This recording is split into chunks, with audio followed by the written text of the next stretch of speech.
Another busy day uncovering the truth about Benghazi. Two more hearings today on Capitol Hill. You have lawmakers digging deeper for facts, demanding answers for the American people, at least some lawmakers, not everybody though. One hearing is in the House Armed Services Committee, but the one happening right now during our show is in the Oversight Committee, and that's where we expect the fireworks to come. Welcome to Happening Now. I'm Jenna Lee.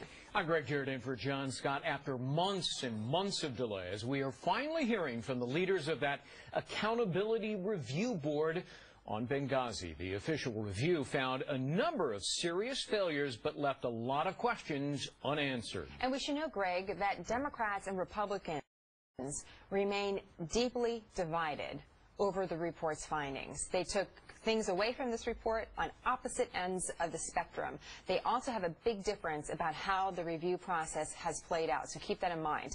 Lawmakers still want to know about requests for extra security before last year's attack on September 11th, and why the Internal Review Board didn't hold higher-ranking officials responsible. Today's hearing marks the first time Chairman and Vice Chairman of the Review Board are giving public testimony. Admiral Mullen today insisting nothing could have been done to save the 4 Americans who lost their lives in the Benghazi attack. Ambassador Pickering laying blame on the terrorists while pointing a finger directly at security failures. Systemic failures and leadership and management deficiencies at senior levels within 2 bureaus of the Department of State resulted in a security posture at the special mission in Benghazi that was inadequate for the mission and grossly inadequate to deal with the attacks. Parents of 2 of the victims also scheduled to give testimony today. Patricia Smith, mother of Sean Smith, and Charles Woods, father of former Navy SEAL Tyrone Woods. We're still waiting to hear from them, and we'll bring you there when we do. Joining us now from that hearing, Florida Congressman Ron DeSantis. He's the member of the House Oversight and Government Reform Committee. He stepped out of the hearing to join us. He's also a member of the Foreign Affairs Committee, which held its own hearing yesterday on Benghazi. Congressman, you're a busy man. Thank you for joining us. Anytime. What makes today different?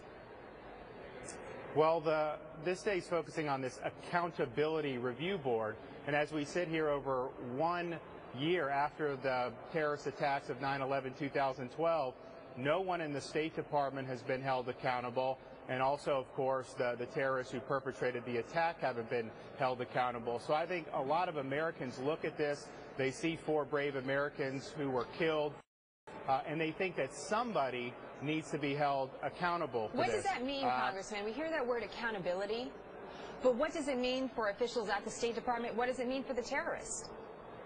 Well, I think for people in the bureaucracy, what it doesn't mean is that you just get reassigned, continue to receive pay.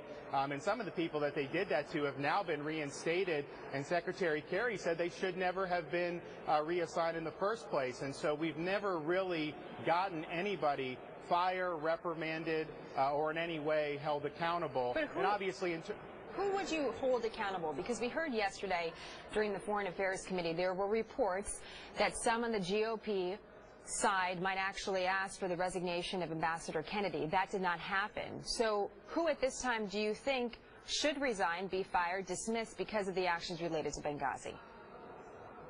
Well, that's one of the problems I think we have with the ARB is that after the 98 attacks in East Africa at our embassies, that ARB said ultimately the responsibility for security rests with the Secretary of State. And yet on this ARB after Benghazi, these ARB members did not actually interview Secretary of State Hillary Clinton or the most senior people in the State Department. And so we think that's a major shortcoming. And so what we're trying to show today is, unlike what the White House says, that this ARB has closed the issue, answered all the questions, it really left open a lot of major questions, and I think that's what the American people want to see. To correct those errors, will you call former Secretary of State Hillary Clinton to the Hill to testify?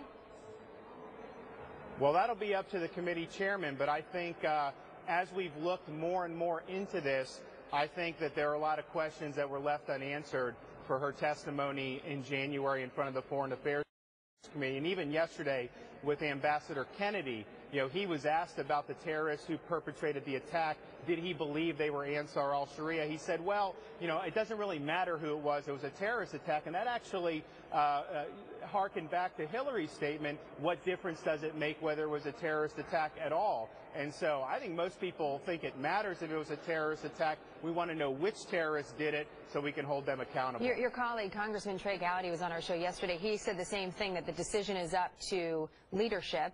Are you asking your leadership, to call Hillary Clinton? Well, I could say I would absolutely be supportive of that if that were done. I think our oversight committee has not called her in front of this committee. We did have her for foreign affairs. I think it would be very appropriate to do that. Let me just ask you quickly here, as this hearing is underway. I know you have to get back in there. What's next? We've had 3 hearings now in the House oversight. We've had 4 on foreign affairs, pardon me. What is next in all of this? So this is what we're doing today, is dealing with the really lack of conclusive answers with the State Department security decisions, and that's important. We'll continue to do that. Armed Services is looking at the military response. Why weren't any assets at least marshaled to help those guys who were under fire? We got to continue to get answers there. And then I think in terms of finding the terrorists, that may not be something that we're going to hold an oversight hearing on, but I think we're waiting patiently for this. We've heard some people have been indicted who were involved in this, but to this date, no official action has been taken. And one of the lessons of 9/11/2001 was, if you hit us, we are going to hit back. We're going to hold you accountable in one way or another. We know so many of our viewers want answers on this, and I know some of the parents there inside the hearing today also want those answers. Congressman, nice to have you on. Look forward to having you back, sir. Thank you.